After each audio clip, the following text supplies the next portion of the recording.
Muita gente disse que eu passei um pano pro Renato no último vídeo, né? Que faz uns dias já, tá meio parada a coisa por aqui. Agora eu vou ter que administrar as críticas dos fãs incondicionais do Renato, porque aqui eu acho que eu vou dar uma cutucada. Não é uma cutucada, é uma opinião talvez um pouco apontando uma característica do Renato que talvez não seja a melhor do mundo. O Grêmio vai pegar o Tombense agora lá em Muriaé, em Minas Gerais, e o time já está meio definido, tá? Pelo que estão dizendo, vai jogar, enfim, os goleiros pode ser o Grando, mas é ele ou o Breno, né? Eu tinha expectativa de ver o Adriel jogar. As laterais parece que mantém o Diogo Barbosa na esquerda e o Léo Gomes na direita. O Léo Gomes eu até manteria mesmo, porque é um cara que está precisando de ritmo, de né, uma recuperação ali longa, então acho que é interessante ver um pouquinho mais dele, dar mais minutagem para ele.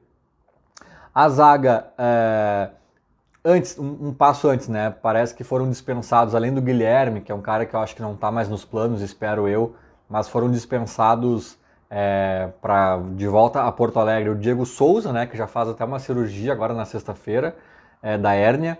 O Diego Souza, Edilson, Jeromel e.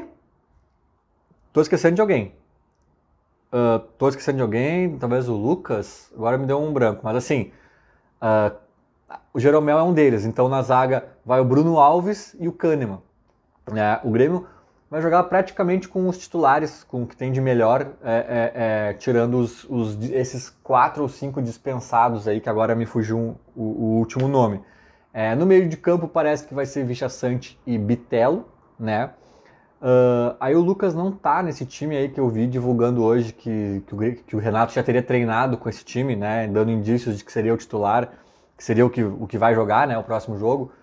Ele colocou o Gabriel Silva fazendo a função de meio ali centralizado, que na verdade é um dos poucos jogadores de fato dessa posição que o Grêmio tem, né? O resto quase todo é improviso.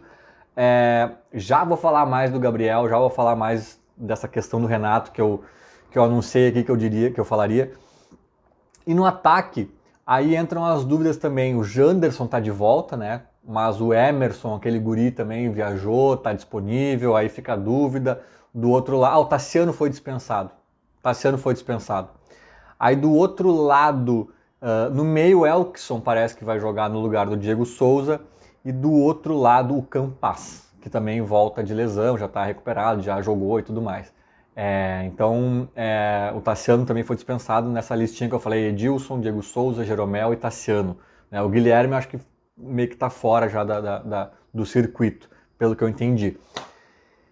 E aí, ouvindo esse time aí que eu acabei de escalar, né, que foi o que divulgaram agora, que é a grande possibilidade de entrar em campo contra o Tombense, eu fico pensando, cara, por que, sabe? Por que a gente vai ter que ver o Diogo Barbosa jogando, sabe? Assim, já é bem questionável o Renato achar que o Diogo Barbosa é melhor que o Nicolas.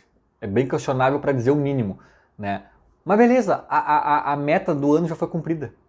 A partir de agora, qual é o intuito de botar o Diogo Barbosa? Porque antes, por mais que a gente discordasse, o intuito era: eu acho que é o que tem de melhor para ajudar o Grêmio a atingir seus objetivos. Beleza, eu discordo, prefiro o Nicolas, mas entendo. E agora? Que o objetivo já foi atingido. Qual é o motivo de escalar o Diogo Barbosa? Cara, não tem Cuiabano, não tem categoria de base, não tem, sabe? Aí eu já começo a discordar, sabe? Eu colocaria aquele Natan na zaga, de repente, sabe? O Emerson, com certeza eu colocaria no lugar do Janderson. O que eu quero ver do Janderson, cara?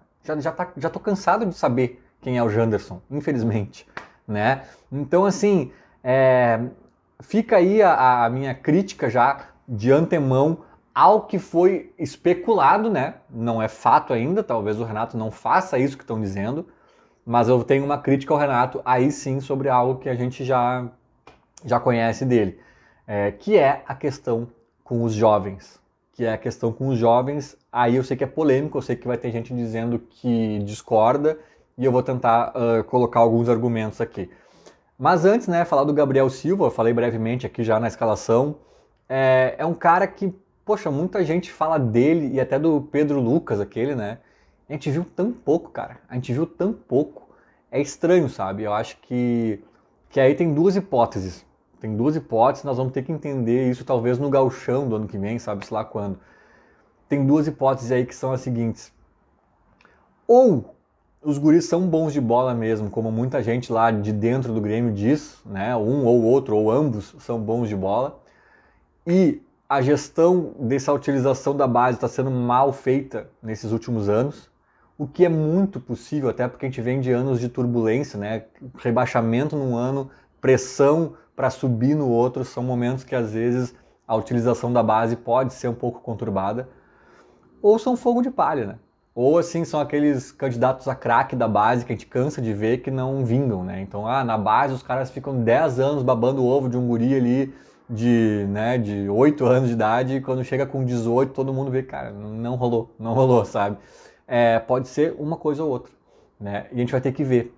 Só que eu não entendo por que não começar a ver já nesses 2 jogos finais, sabe? Lembrando sempre, e aí até vou fazer uma crítica ao Grêmio, eu não acho bonita essa história, eu já vi pessoas do Grêmio contando essa história como se fosse algo bonito. Ah, porque o Arthur deixou todo mundo de queixo caído naquele jogo do Grêmio, que acho que foi a última rodada do Brasileirão de 2016, que o Grêmio já tinha sido campeão da Copa do Brasil e colocou time de transição, time da gurizada para jogar. E ali o Arthur jogou e encantou muitos dirigentes. Cara, não que o Arthur seja o Messi, tá? Mas tu tem um cara do nível do Arthur na tua base, já com idade avançada, já maturado, esse cara tem que estar sendo monitorado há 3 anos. O Grêmio tem que saber, cara, a gente tem um Arthur aqui. Sabe? Então, assim, eu fico assim, eu acho até meio bizarro a forma meio amadora como as coisas se dão e as pessoas, inclusive, comentam, assim, né? Mas parece que tá tudo meio ao Deus dará, ninguém sabe direito se o Gabriel Silva é bom, se não é, se Emerson, tá tudo assim, sabe? Vamos botar um processinho aqui, vamos, né?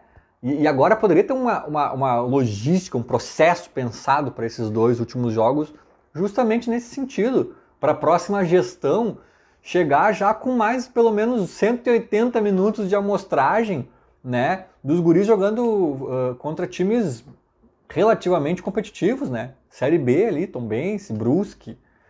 Mas não, nós vamos ver o Janderson. Por que a gente vai ver o Janderson jogando, cara?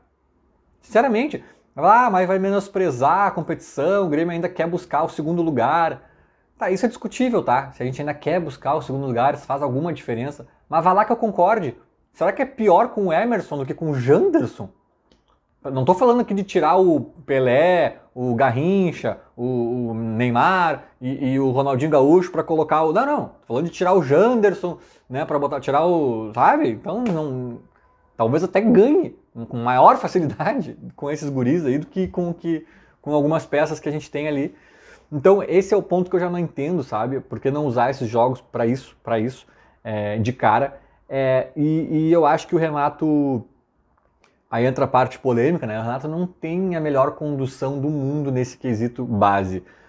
Claro que quem discorda de mim vai dizer, mas o fulano jogou com o Renato, mas o Beltrano, mas o Renato... Cara, aí a gente entra naquela onda que eu sempre digo, que é que eu sou meio contra esse tipo de frase, que os caras falam assim, por exemplo, o Celso Rotti revelou o Ronaldinho Gaúcho. Essa frase existe, essa frase é dita por algumas pessoas, talvez pelo próprio Celso. Cara, o Celso Rotti não revelou o Ronaldinho Gaúcho. O Celso Rotti estava lá quando o Ronaldinho Gaúcho ascendeu pro futebol. Sabe? Se ele não tivesse lá, outro cara estaria. As pessoas falam... Eu sei que tem nuances aqui, tá? Mas as pessoas às vezes falam como se fosse um mérito retumbante de quem revelou. E não é bem assim. Às vezes tem uns caras que são craques, fora da curva, que, cara, não existe isso de tu revelar. O cara se escala sozinho. E eu acho que algumas coisas aconteceram pro Renato meio assim, e mesmo assim ele demorou. E mesmo assim ele se arrastou no processo. Sabe? Tipo assim... Para dar um exemplo aqui de um caso que eu acho que aí sim a gente pode dar mérito, que eu já falei em outros vídeos. O Roger. O Roger pegou o Bitelo, que não era usado pelo Mancini. O Roger impediu que a direção do Grêmio emprestasse o Bitelo para a Chapecoense, porque estava engatilhado. O Roger chegou e impediu.